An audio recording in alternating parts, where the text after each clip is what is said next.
Kalau Ridwan Kamil kan baru mau maju Jakarta. Kalau gue kan udah di Jakarta. Jadi gue nggak anytime gampang gitu.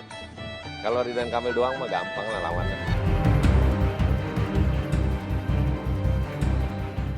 Dalam perjalanan. Tapi udah katanya Apa? Ahmad Zaki atau Pak Ridwan Kamil? Dua-dua sudah diberikan surat oleh Partai Golkar sebelum pemilu penugasan untuk pilkada.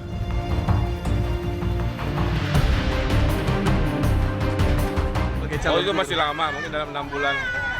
Tapi ada rencana itu kalau dicalonkan. Ada pertimbangan.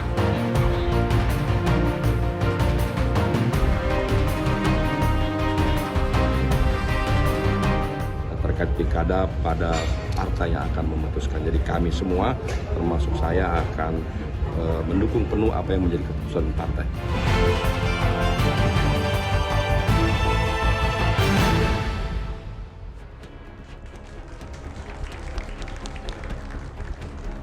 Terima kasih Anda masih bersama kami di Political Show. Rancangan Daerah Khusus Jakarta sedang dibahas di Badan Legislasi DPR pekan ini. Berdasarkan draft RUU DKJ, gubernur yang memimpin Jakarta setelah tak lagi menjadi ibu kota akan ditunjuk oleh Presiden Republik Indonesia. Namun pimpinan DPR mengklaim bahwa semua partai sudah setuju gubernur Jakarta tetap dipilih lewat pemilihan langsung.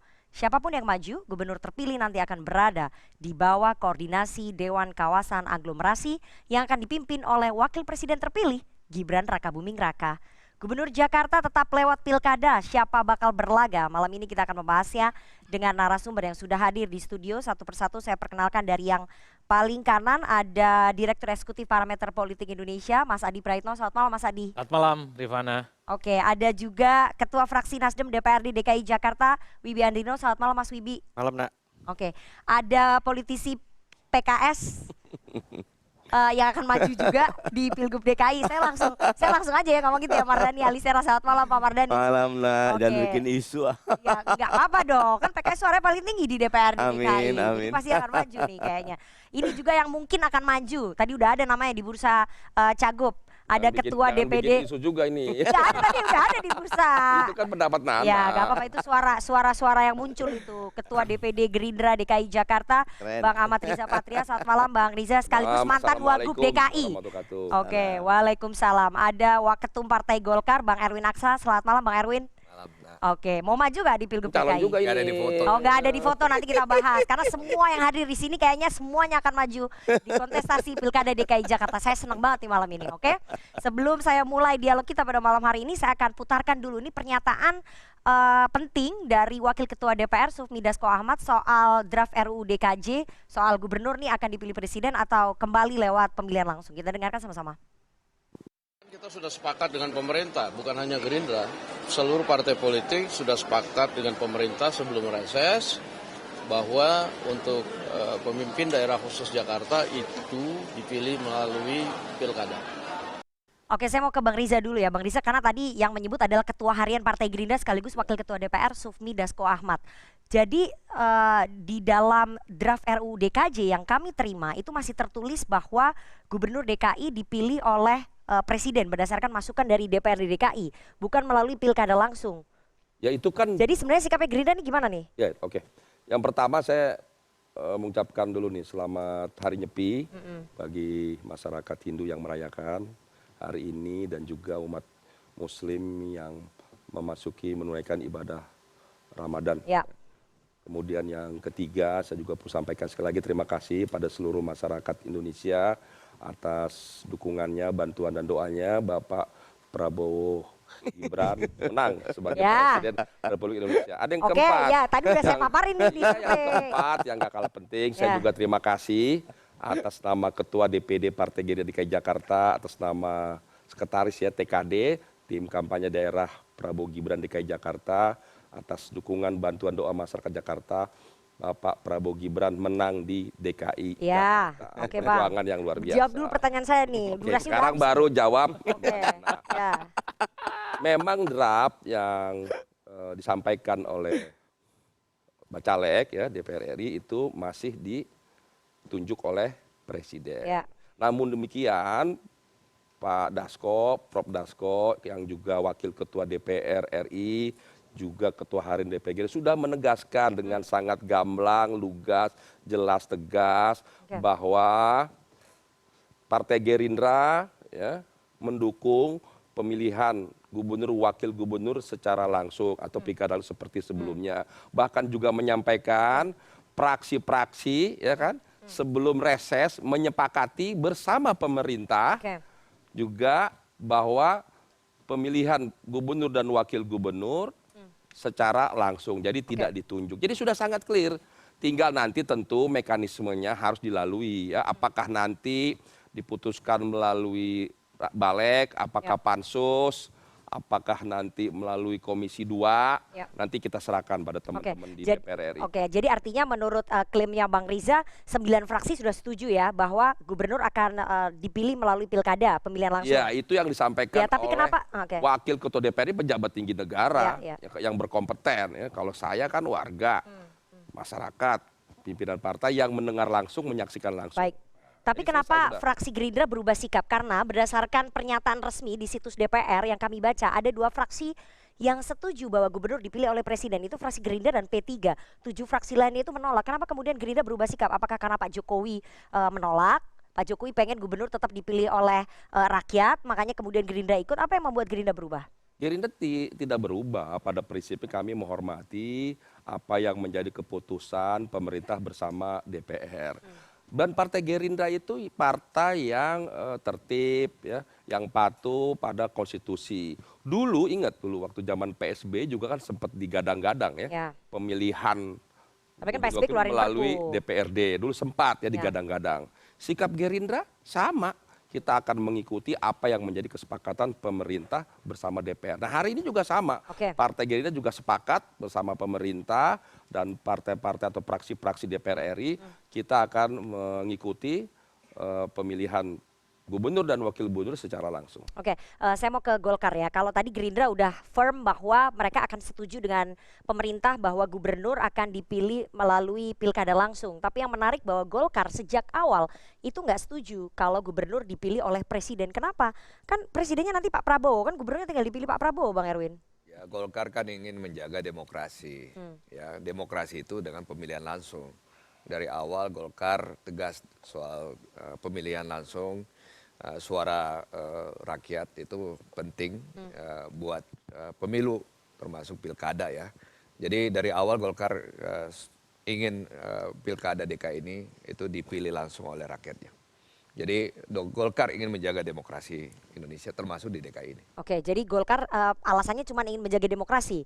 Atau mungkin apa? Ada alasan politis lainnya nggak Bang Erwin? Ya. Karena kan kalau misalnya gubernur dipilih oleh presiden kan otonomi daerah tercabut. Kemudian itu akan menjadi operatornya presiden nanti di DKI. Golkar mengawal demokrasi ini sejak reformasi. Jadi Golkar ingin menjaga demokrasi ini seterusnya. Jadi kita tidak ingin kembali ke zaman dulu lagi, di mana waktu itu Golkar berkuasa ya, dengan Orde Baru. Jadi kita ingin bahwa demokrasi itu dijaga, jadi tetap harus melalui pemilihan langsung. Baik. Kalau PKS clear ya bahwa PKS dan Nasdem saya dengar juga menolak. Nanti saya mau tanya juga nih ke Mas Wibi. Kalau PKS alasannya menolak apa? Bahwa gubernur dipilih oleh presiden. Kenapa harus melalui pilkada langsung? Pilkada langsung mahal loh. Kebetulan saya anggota Balek. Kita bahas itu. Itu tuh rancangan undang-undang inisiatif DPR. Betul. Di dalamnya ada pasal di mana kepala daerah di Jakarta diangkat oleh presiden atas usul dari DPRD. PKS bukan cuma menolak pasal ini, tapi PKS menolak membahas rancangan undang-undang daerah khusus Jakarta. Kenapa? Karena punya banyak catatan lain. Oh jadi secara Keseluruhan dari ditolak oleh PKS? Ya, untuk dibahas. Untuk Kami minta disiapkan lebih dahulu. Tapi penolakannya belum muncul. Balek sikapnya gimana secara resmi? Menolak resminya. Sudah Jadi menolak dari 9 partai, 8 setuju untuk membahas, 1 menolak. Yang setuju membahas wajar karena ini merupakan bagian dari undang-undang yang wajib dilaksanakan karena Undang-Undang 2 2022 di mana IKN mengamanatkan pemerintah dan DPR menyiapkan undang-undang bagi Jakarta 2 tahun sejak dulu 15 Februari. Makanya ada yang ramai tuh 15 Februari 2024 udah pindah udah tidak DKI bukan ibu kota lagi Jakarta, udah nggak status, tapi undang-undangnya belum jadi. Tetapi memang di klausulnya masih ada sampai ditetapkan oleh Perpres pindahnya kapan. Oke. Sekarang belum ada penetapan. Jadi penolakan PKS itu karena buntut dari adanya undang-undang IKN itu ya? IKN, Oke. kita menolak IKN, kita menolak rancangan undang-undang Daerah Khusus Jakarta, apatah lagi di dalamnya ada pasal yang mencederai demokrasi. Mestinya Jakarta seperti daerah lain punya sifat otonomi. Ketika otonom berikan hak kepada rakyat untuk memilih pemimpinnya. Kalau kemudian PKS menolak untuk membahas, kan PKS nggak bisa berkontribusi nih dalam pembahasan. Hanya 8 partai itu aja nanti yang berkontribusi. Jadi untuk mekanismenya membahas. gini, 1 menolak, 8 setuju. Kalau waktu itu yang menolaknya lebih dari mayoritas katakan, itu dikembalikan, dibahas kembali, diperbaiki, diajukan kembali. Oke. Tapi karena kemarin itu 8 lawan 1, dia jadi keputusan. Ya. Ketika udah jadi keputusan, sikap PKS harus ikut. Dia akan tetap membahas di dalamnya. Dari situ justru karena PKS menolak, muncullah isu bahwa ada pasal yang di dalamnya Gubernur Jakarta tidak dipilih. Oke. Nah, itu jadi malah ada hikmahnya. Ketika PKS menolak, masyarakat jadi tahu bahwa ini. Dan ternyata partai-partai mayoritas juga walaupun menerima catatannya seperti tadi Golkar, Nasdem, PKB setahu saya tidak setuju dengan pasal presiden gubernur itu dipilih diangkat oleh presiden tidak setuju. Oke. Nah, karena itu belakangan Menteri Dalam Negeri mengklarifikasi bahwa pemerintah juga tidak setuju dengan pasal ini. Oke, jadi itu udah pasti akan diganti ya, bahwa Gubernur DKI itu akan Kalau dipilih oleh presiden. mengikut kepada pernyataan Pak Dasko dan perkembangan terakhir, Oke. rancangan Undang-Undang DKJ kalau nggak salah pasal 10A akan mengubah bahwa Gubernur DKI akan dipilih oleh rakyat. Baik, saya mau ke Mas Wibi, ke Nasdem. Anda kan sebagai anggota DPRD DKI ya, kenapa kemudian tidak mendukung? Karena kan DPRD DKI nanti akan punya power yang sangat besar untuk bisa merekomendasikan siapa yang maju ataupun dipilih oleh presiden sebagai Gubernur DKI. Jadi gini nak, hampir mungkin 100% anggota DPRD DKI Jakarta ini menolak. Karena kami memang awalnya memang kebanyakan tidak ingin pindah ibu kota sebenarnya. Kita ingin Jakarta tetap menjadi ibu kota. Oke, tapi sikap fraksi partai Anda Majority. setuju undang-undang Ini IKN kita nih, bicara Nasdem. DPRD DKI Jakarta dalam konteks kelokalan ya. Oke. Dan kami ini mendengar aspirasi daripada masyarakat yang banyak yang mengalami trauma lah dengan utusan presiden untuk Jakarta. Hari ini kita CQ Bapak PJ, Gubernur DKI Jakarta Bapak Heru Budi ya. Banyak kebijakan-kebijakan beliau yang sangat melukai hati dari masyarakat Jakarta. Pertama, masyarakat Kampung Bayam yang sampai hari ini belum mendapatkan haknya terhadap hunian. Oke. Yang kedua yang paling viral, yang paling sempat membuat shock masyarakat Jakarta adalah banyaknya terhapus pada penerima manfaat KJMU. Oke. Kartu Jakarta Mahasiswa Unggul. Di sini adik-adik di sini coba di sini. Jadi ketika ada wacana seperti ada bahasa isu ataupun itu mungkin usulan ya tentang gubernur ditunjuk oleh pemerintah pusat, sontak masyarakat itu langsung menolak. Wah, yang kami alami selepas kepemimpinan Bapak Anies Baswedan yang sekarang ini aja seperti itu, ntar mau kayak mana bentuknya? Jadi kami nggak merasakan ada pemimpin yang benar-benar kami pilih, kami kehendaki, dan juga penyambung daripada aspirasi kami. Oke. Jadi jangan sampai itu terjadi kembali. Jadi kita di DPRD DKI Jakarta bukan masalah kita keren-keren kita punya power yang absolut. Tapi ini masyarakat rakyat ini bagaimana? Tetapi yang perlu kita garis bawahi di sini, ini kita jangan bermain dikasih permen langsung kesannya kita happy. Wacana permasalahan siapa yang menjadi Gubernur DKI Jakarta ditunjuk atau tidak ditunjuk, sebenarnya konteksnya bukan di situ sebenarnya. Di belakang daripada itu ada hal yang menunggu yang harus kita perhatikan serius tentang aglomerasi. Oke, nanti saya akan bahas itu. Tapi kita bahas dulu. Jadi menurut Nasdem tidak ada bonding begitu ya antara pemimpin dengan warga DKI kalau gubernurnya dipilih oleh presiden begitu. Beda dengan dipilih oleh rakyat. Begitu Mas Wibi maksudnya? Tepat sekali. Oke, ya. Saya mau ke Mas Adi Pray. Mas Adi Pray, melihat komposisinya ya, Anda yakin nggak bahwa nanti akan kembali, meskipun di draftnya kita lihat draft RUU DKJ disebutkan masih tetap gubernur dipilih oleh presiden. Tapi kalau melihat petanya, pernyataan Pak Dasko tadi, itu akan berubah atau gimana? Saya tipikal orang yang tidak terlampau percaya pada statement politisi itu 100%. Oke. Karena kalau mau dibagi dua, statement politisi itu kan suka 50-50, kadang benar, kadang dia itu bertentangan dengan logika publik. Sepanjang undang-undang ini tidak disahkan secara aklamatif, sepanjang itu juga saya termasuk yang cukup ragu bahwa Gubernur Jakarta itu akan dipilih secara langsung. Saya mengikuti persis waktu Mahkamah Konstitusi memutuskan satu persatu gugatan soal ambang batas umur ya. Semuanya itu ditolak, 1, 2, 3, 4 ditolak. Yang kelima disetujui. Saya sempat WA Rifana, saya bilang ini ambang batas ditolak. Kata Rifana, nanti dulu Mas, ada pasal yang terang. Ya, itu pasal yang penting ya. Itu artinya apa? Bahwa segala urusan politik di kita ini kan mirip-mirip fatwa ulama kita lah yang sering diomongkan di pesantren. Kun fayakun. Kalau sudah elit-elit negara ini yang berkuasa, besok pun itu akan berubah secara total keputusan politik kita. Jadi Anda nggak percaya nih Mas Adi? Saya sampai hari ini tidak terlampau percaya. Oleh karena itu saya melihat begitu banyak nama-nama seperti Bro Wibi, Pak Mardani, Bang Riza Patria, Bang Erwin ini kan sudah mulai dibincangkan akan maju. Nggak terlampau happy juga karena jangan-jangan undang-undangnya nggak berubah. Ini yang sepertinya membuat begitu banyak orang wait and see. Tapi ala kulihal lah, saya sebagai orang yang agak lama mengikuti pemilihan pilkada secara langsung ya. Apapun judulnya saya kira memang gubernur itu harus dipilih secara langsung. Bupati, wali kota juga harus dipilih secara langsung. SBY di masa akhir jabatan kekuasaan politiknya yang kedua sempat memang mengeluarkan undang-undang ya di mana kepala daerah itu dipilih oleh DPRD, tapi kemudian ada keputusan presiden yang dikeluarkan membatalkan itu.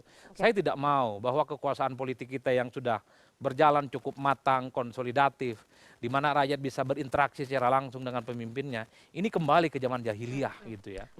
Jadi menurut Mas Adi apa ya motif politiknya ketika rancangan itu muncul gubernur harus dipilih oleh presiden? Siapa yang punya desain politik ini menurut Anda? Siapa yang punya kepentingan itu? Ya elit, siapa lagi? Yang jelas ini bukan untuk kepentingan rakyat, kepentingan elit. Kepentingan elit itu banyak, bisa elit-elit partai atau konglomerasi. Saya menyebutnya bukan aglomerasi, tapi konglomerasi. Karena ini kan adalah kawasan-kawasan yang sebenarnya menurut kajian kita akan begitu banyak memunculkan oligarki-oligarki baru kan antar kawasan yang dibangun. Tapi di atas segala-galanya bagi kita, apapun judulnya, sekalipun demokrasi itu menyebalkan, sekalipun demokrasi itu berbiaya mahal, janganlah gubernur Jakarta itu dipilih oleh DPRD ya. Tapi saya selalu berharap biarlah rakyat yang memilih. Baik buruknya negara ini, baik buruknya Jakarta, tentu warga Jakarta lah yang tahu, bukan yang lain. Oke, mantep banget nih. Jadi itu khotbah pengantar sholat puasa malam. Oke. Karena Mas Adi sama Mas Wibi tadi udah bahas ya soal wilayah aglomerasi karena kita percaya dulu nih dengan pernyataan Bang Erwin, Bang Riza, Pak Mardani, Mas Wibi bahwa Gubernur DKI akan dipilih secara langsung bukan oleh presiden. Tapi ada poin yang sangat krusial, salah satu pasal tuh menyebutkan bahwa kawasan aglomerasi Jabodetabek dan Tangsel itu akan dipimpin dan dibentuk Dewan Kawasan Aglomerasi yang dipimpin oleh Wapres Republik Indonesia. Ini baru pertama terjadi. Saya mau nanya ke Mas Wibi dulu karena tadi Anda yang mengangkat ini ya. Menurut Anda ini bentuk penguatan kewenangan Wapres atau memang ada motif politik pembagian kekuasaan aja ketika Wapres dapat posisi Dewan Kawasan Aglomerasi menguasai ataupun memimpin Jabodetabek? Mungkin yang tahu itu Pak Prabowo ya sebagai kalau misalnya beliau nanti secara definitif terpilih ya. Kan kita mesti menunggu juga keputusan dari KPU, kita hargai itu semua. Tapi bila mana memang Pak Prabowo yang terpilih, pasti itu domain beliau untuk menunjuk siapapun. Mau itu Wapres, Menko maupun siapapun untuk menjadi ketua Dewan Pengarah DKI Jakarta. Tetapi yang menjadi concern saya adalah kepedulian saya tentang kepentingan rakyat kecil. Seandainya desain ini terbangun, aglomerasi ini sebenarnya siapa yang paling diuntungkan dengan skema ini? Apakah seperti kata Bang Adi tentang konglomerasi itu, tentang paus-paus bisnis, taipan-taipan bisnis yang akan menguasai tata ruang di sekitaran Jakarta? Ini kan bisnis tanah juga pasti akan meningkat di sini. Dan apalagi dipimpin Wapres. Dan lebih gampang aksesnya apa gimana? Pastinya tugas saya sebagai anggota DPRD DKI Jakarta makin keras lagi untuk memperhatikan ini semua, melihat ini semua, mengkritisi ini semua, menjaga koridor-koridor kepentingan rakyat supaya nggak semakin terpinggirkan. Saya khawatir tentang kependudukan ya terutama ya. Bagaimana nanti rakyat-rakyat kecil yang tadinya mungkin pada masa pemerintahan Bapak Anies, orang-orang kumuh ini, kampung-kampung kumuh ini dibikin tidak kumuh lagi, dibikin rapi. Tapi mungkin bisa lama-lama mungkin tergeser dan mesti keluar dari wilayah aglomerasi. Tapi kan ini nanti kawasan aglomerasi ini akan dipimpin oleh Wapres. Artinya pemerintah pusat punya banyak waktu, punya banyak energi untuk memperhatikan Jabodetabek. pasti anggarannya juga jauh lebih besar, mengurangi beban seorang gubernur. Bukankah itu menjadi lebih baik, Mas Gini, Widi? terkait dengan aglomerasi ini kan pasti untuk percepatan ekonomi ya. Iya. Tetapi yang perlu kita perhatikan dengan meningkatnya ekonomi ini pasti ada ketimpangan-ketimpangan baru. Nah, hal-hal variabel ini harus diperhatikan serius. Jangan sampai nanti kita saling memakan di sini. Ketika ada pembangunan yang begitu pesat di DKI Jakarta, orang-orang yang marginal ini posisi seperti mana? Nah, posisi Nasdem tetap tegak untuk membela kepentingan rakyat kecil. Oke, tapi Nasdem nggak masalah ya kalau kawasan aglomerasi dipimpin oleh Wapres?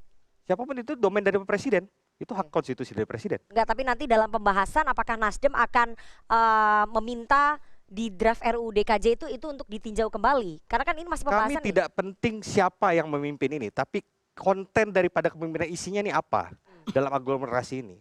Jadi kepentingan rakyatlah yang utama yang kami jaga. Oke, ya saya mau ke Pak Mardhani. Pak Mardhani, Anda melihat bahwa kawasan aglomerasi ini memang sengaja dibuat sebagai hadiah pembagian kekuasaan antara presiden dan juga wapres, karena ini baru pertama loh wapres memimpin kawasan aglomerasi. Ya, karena bulan Ramadan jangan suuzon dulu. Oke, ini belum masuk bulan Ramadan nih, Ramadannya besok Pak Belum Mardhani. masuk, kalau dalam Islam maghrib tuh udah Ramadan, nak. Ya, gimana? Ngajarin Ustadz. Oke. Jadi gini, ini kebetulan lagi-lagi ini tuh domainnya Komisi 2, saya di Komisi 2. Tapi dibahasnya di Balik, saya di Balik juga. Saya terlibat dari awal sampai akhir, termasuk dengan tim Kementerian Dalam Negeri. Jadi kita bahas aglomerasi ya. Selama ini ada harapan, kan gini, Jakarta pengen jadi kota global. Betul. Nah kalau kota global, dia harus kompetitif.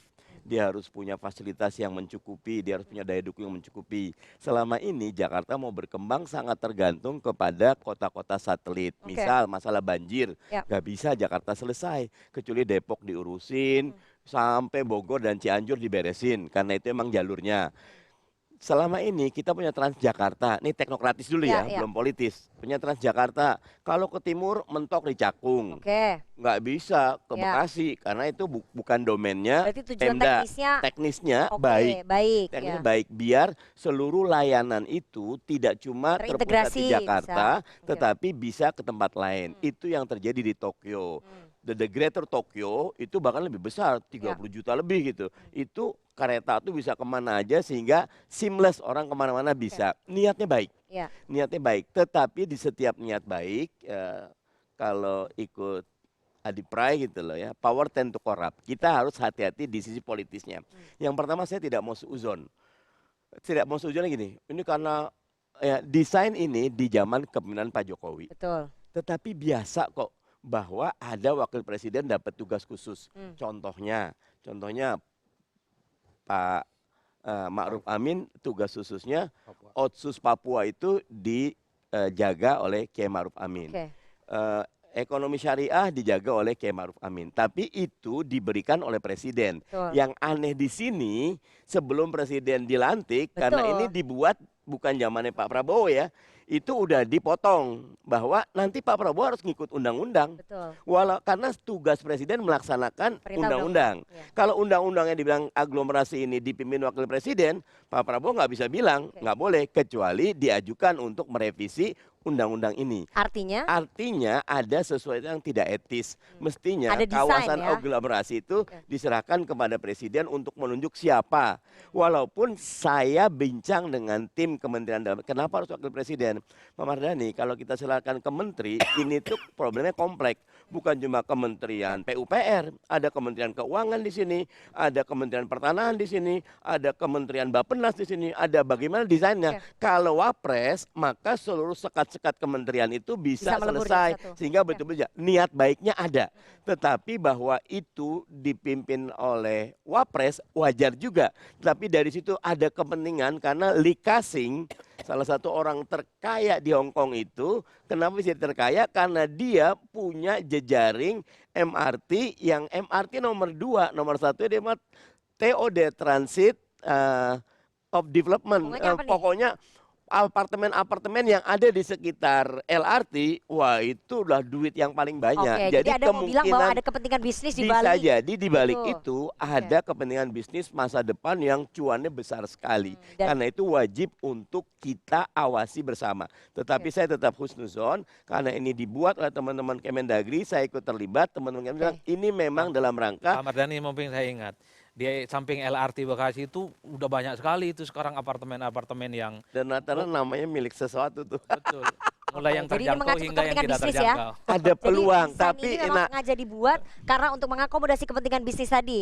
wajar juga sih orang memang akan melihat ketika kita membesar, maka dia akan tinggal di sekitar Ya. di mana transportasi. Nah, dengan dipusatkan di wakil presiden, buat saya ini tidak etis. Mestinya serahkan kepada presiden yang akan datang, siapa yang akan ditunjuk untuk Oke, ini kepentingan memimpin bisnis ini kawasan. mengacu ke siapa sih? Mengacu ke keluarganya Pak Jokowi, Anda mau bilang begitu? Enggak juga, karena juga. ketika itu belum ketahuan kok. Oke. Boleh jadi Anies yang menang. Mulai aja lu. Oke. Boleh Tapi saya jadi mau tanya Ganjar ya. yang menang kok. Oke, untuk Tapi memimpin tetap kawasan. buat saya Oke. tidak etis karena kekuasaan presiden sudah dipotong. Ya. Karena tetap kepala eksekutif adalah presiden. Presiden. Mestinya seperti Bibi bilang, itu haknya presiden. Oke, tapi Yang akan terpilih nanti. Oke, tapi kalau dilihat untuk memimpin kawasan aglomerasi, apakah seorang Gibran Rakabuming Raka itu punya kapasitas yang mumpuni? Kan belum ditetapkan, tunggu 20 Ya kalau kita Maret. melihat kalau ke mau. hasil hitung cepat Pak Mardhani.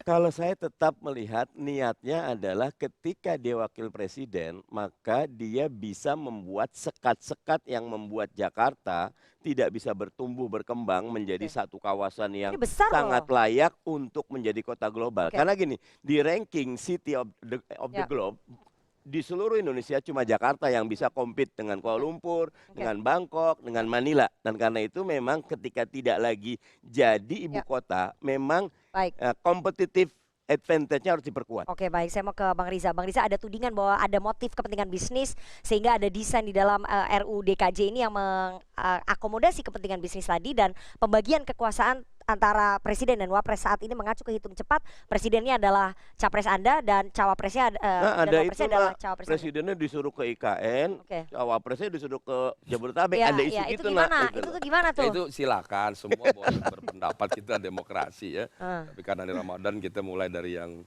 sejuk dan Ya. berhusnuzon, Ya. prasangka baik. Masya Jadi yang Allah. pertama, kebetulan saya sama Mas Mardhani Alisera, saya juga pimpinan wakil ketua Komisi Iya. 2, Ya. ya, termasuk ngurusin ibu kota. Hmm. Kemudian yang kedua, saya kebetulan sempat alhamdulillah 2,5 tahun jadi wakil gubernur. Iya, udah pada tahu ini orang-orang. Bang, ini durasi kita udah mau habis nih. Nala galak banget dah. Biarin Nasrullah, orang mau kampanye. Kalian kampanye ya. Ya kan? Ntar Itu habis ini boleh sempat kampanye. dibahas. Ya. Jadi selama ini Nana, tadi saya nggak ulang lagi, Mas Baradu selesaikan masalah banjir, saya tambahkan masalah macet, masalah polusi udara dan sebagainya tidak mudah ya.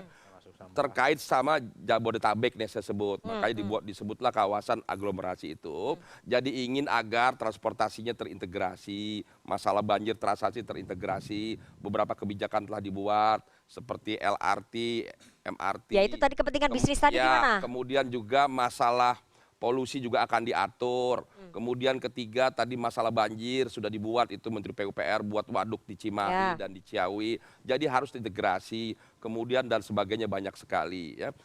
Jadi saya kira sudah dibuat, sudah disusun, sudah dilaksanakan, namun memang belum sempurna dan belum selesai. Oke. Saya ingat betul saya rapat dengan Menko, dengan beberapa menteri, itu membahas ini semua. Niat baik daripada RUU DKJ ini saya kira baik, Mas Ali Mardhani sudah menjelaskan tadi, bahwa betul supaya tidak ada lagi sekat-sekat antara bupati, gubernur, dan antar menteri termasuk, ada baiknya dipimpin oleh pejabat yang lebih tinggi lagi. Tapi kan ini harusnya presiden yang menentukan, tapi Ya, presiden nanti dulu, akhirnya mengikuti nanti dulu. undang-undang. Artinya begitu. Nah terkait siapa yang memimpin, itulah biar menjadi kebijakan pemerintah. Tapi di undang-undang udah tertulis Ya loh. di undang-undang itu kan draft sebelumnya niatnya baik membagi tugas antara presiden dan wakil presiden. Berarti presidennya di IKN, wapresnya di Jabodetabek. Tidak begitu juga. Ya gimana dong? Jadi Itu istananya mahal banget loh di IKN itu. Presiden dan wakil Gede banget presiden ini Pak Jokowi. itu satu kesatuan Oke. ya. Presiden dan wakil presiden terpilih. Jadi nanti biarlah kita serahkan kepada presiden terpilih yang dilantik nanti. Tentu Pak Prabowo dengan Mas Gibran dan seluruh jajaran Kan akan presiden harus mengambil mengikuti aturan undang-undang, kebijakan. Bang. Iya, Kalau undang-undangnya bilang ini baru kawasan draft. aglomerasi dipimpin wapres. Betul, ini undang-undangnya sekali lagi baru di draft. Udah mulai Karena beda ini. transisi ya. Oh jadi akan berbeda? Bukan, Gak karena mau bagi sama wapres dengerin nih. dulu, karena ini transisi ya. Tentu nanti Ya. Pak Jokowi presiden sekarang sampai nanti Oktober berkesan Pak Prabowo tentu akan bekerja sama dengan baik. Semua ya saya kira kebijakan-kebijakan yang disusun di penghujung ini di masa-masa presiden terpilih sampai dengan presiden, saya yakin Pak Jokowi, Pak Prabowo akan duduk mencari solusi terbaik. Oke, jadi pertanyaan saya, Gerindra setuju nggak bahwa kawasan aglomerasi dipimpin oleh Wapres? Itu aja dulu. Saya kira saya tidak ada masalah. Bagi kami tidak ada masalah nanti apa yang menjadi keputusan pemerintah bersama DPR, apakah itu nanti ditunjuk Wapres atau Menko atau langsung diambil oleh Presiden. Tapi draftnya Wapres loh. Ya itu kan draft, Nana, belum disahkan. Masih bisa berubah. Itu baru draft, belum dibahas. Saya serahkan nanti.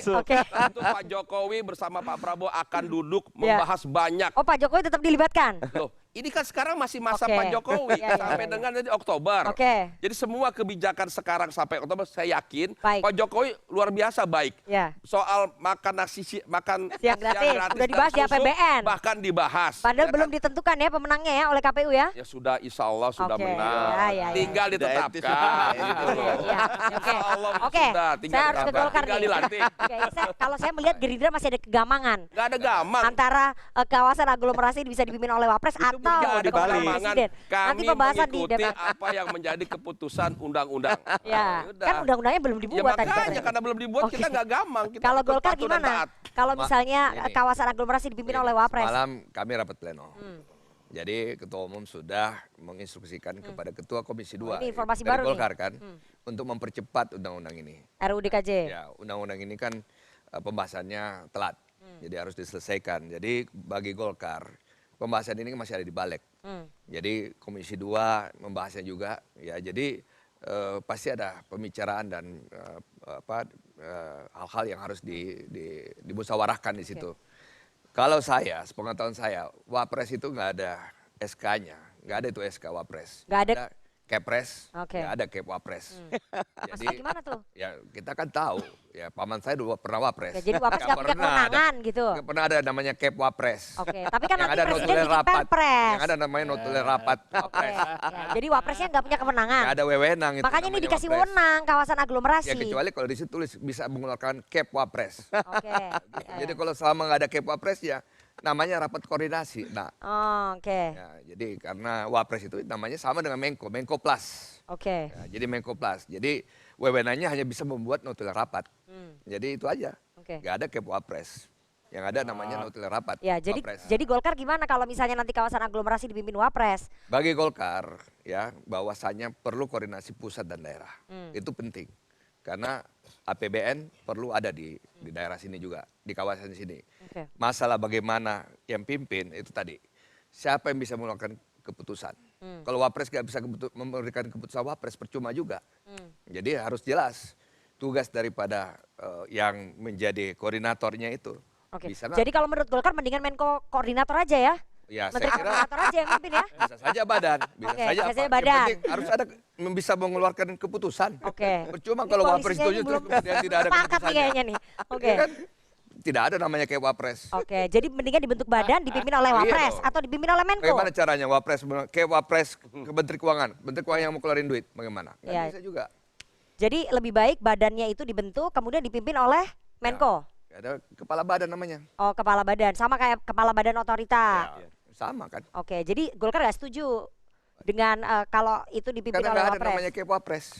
Nggak ada namanya SK Wapres. Tapi itu kemauannya Pak Jokowi loh. Kenapa? Kemauannya Pak Jokowi ya, bahwa itu draft undang-undang di balik, Pak Mardhani yang tahu persis tuh. Jadi kalau selama Wapres tidak bisa mengeluarkan Kep Wapres atau SK Wapres, percuma. Jadi ketika Wapres diberikan kewenangan yang begitu besar menjadi ketua Dewan Aglomerasi itu ya akan percuma aja ya, nggak bisa ngapa-ngapain juga. Nggak ada kayak Wapresnya kan. Nggak punya power apa-apa. Nggak ada powernya itu Wapres itu. Wapres mana ada pernah keluarin keputusan, yang ada notulen rapat. Jadi Golkar akan merekomendasikan bentuk badan aja ya. Badan aja. Terus kemudian dipimpin oleh kepala badan. Itu hasil rapat pleno Golkar ya semalam ya? Bukan, kita ingin percepat. Kita ingin percepat. Oke. Saya mau ke Mas Adi nih terakhir sebelum kita break ya Mas Adi ya. Ini saya melihat belum ada kekompakan nih di koalisi ini soal pembagian kekuasaan. Soalnya Wapres memimpin, benar bahwa Wapres itu kan ya istilahnya dalam tanda kutip ya kerja-kerja seremonial aja gitu loh. Saya nggak bilang begitu ya, yang bilang ban serep tuh Pak Mardhani ya gitu loh. Jadi kemudian diberikan kewenangan sebesar itu kayaknya masih belum pada rela gitu. Gimana Anda melihatnya? Begini Nana, saya tambahkan sebentar. Sebentar ini Mas Adi nanti Anda belakangan aja. Saya kira dua hal ya. Pertama, siapapun yang menjadi mastermind soal rancangan undang-undang daerah khusus Jakarta ini jago. Nah, seperti yang disampaikan tadi. Kenapa jago? Presidennya disuruh di tempat yang menurut saya baru dibangun ya. Dan belum tentu ada investor yang mau ke sana kan. Bersusah-susah mulai dari bawah dan seterusnya. Wapresnya enak tinggal di Jakarta dan sekitarnya. Yang disasar adalah kota-kota yang sudah maju, Tangerang Selatan, Kota Tangerang dan seterusnya dan seterusnya. Enak betul jadi wapres. Ini yang saya sebut siapapun yang bikin desain ini mantap. Nah, apapun motifnya. Nah, yang kedua, ini rasa-rasanya memang kalau Bang Riza ini masih tidak berani menyebutkan statement-statementnya yang konfrontatif bahwa ini bukan urusan wapres nantinya yang akan ngurus. Ini kan bagian dari upaya untuk menjaga suasana hati yang suasana hati pendahulunya ya. Ini bagian dari bulan madu yang belum selesai antara Pak Jokowi dan Pak Prabowo. Golkar sudah mulai kelihatan nih. Sudah kelihatan. Kepala badan udah mulai kelihatan. Itu nggak ada cerita. Wapres itu keluarkan SK. Itu harus diserikan kepada Batan Rotirta. Apa yang disampaikan oleh Golkar diamini oleh Nasdem dan PKS. Ini kapan dikonkretkan nih? Ini sangat setuju. Karena kalau dipimpin badan ya? Enggak, saya komen. Oke, silakan. Terus gimana Mas? Saya kira begitu kecenderungannya. Ini bukan soal wapres nggak wapres, tapi persoalan siapa yang memimpin daerah aglomerasi. Belakangan saya menyebut daerah konglomerasi karena akan memunculkan konglo-konglo baru. Ya memang presiden terpilihlah yang harus menentukan dan tentu harus melalui proses politik yang cukup panjang. Terutama di kawan-kawan DPR nantinya. Baik. Bang Rizan mau tambah sedikit? Jadi saya nambahkan Sebentar aja ya. Jadi ini sempat dipimpin oleh Menteri ATR BPN Pak Sofyan Djalil ya. Mungkin itulah sebabnya ditingkatkan lagi. Ini hanya masalah koordinasi, jadi jangan terlalu jauh, jangan Tapi Golkar negatif. tadi bilang pakai badan aja, bentuk Ya, badan itu usul, itu bisa, badan bisa. Seperti Mas Mardhani sampaikan juga, ada beberapa masalah di Indonesia ini diserahkan kepada Wapres, masalah ekonomi syariah, ya betul ya. Ada beberapa masalah diserahkan pada Wapres. Otsus Papua. Masalah Otsus Papua juga. Itu contoh, Pak Maruf Amin sering ke Papua karena itu kewenangan beliau. Jadi saya kira yang bijak adalah, yang paling penting bagaimana Jabotabek ini bisa terintegrasi, masalah banjir teratasi, transportasi teratasi, dan sebagainya. Memang harus dipimpin oleh pejabat yang bisa mengkoordinasikan semua menteri, gubernur, bupati, wali kota. Kira-kira itu. Tapi harus punya kewenangan. Itulah kenapa disebut usulannya Wapres bukan Menko, karena Menko itu juga ada bidangnya. Namun demikian supaya lebih baik, masalah ini substansinya tetap ada pada presiden. Nanti presiden terpilih dengan presiden sekarang Pak Jokowi akan koordinasi. Masalah ini pemerintah dengan DPR koordinasi. Jadi pengennya tetap presiden yang milih ya. Memutuskan bagaimana baiknya masalah Jabotabek. Jadi pengennya tetap presiden yang milih. Jadi belum tentu wapres kalau menurut Gerindra. Kita harus jeda terlebih dahulu. Siapa yang berpeluang berlaga di Pilgub DKI ini lebih panas lagi, tapi kita harus jeda. Tetap bersama kami di Political Show.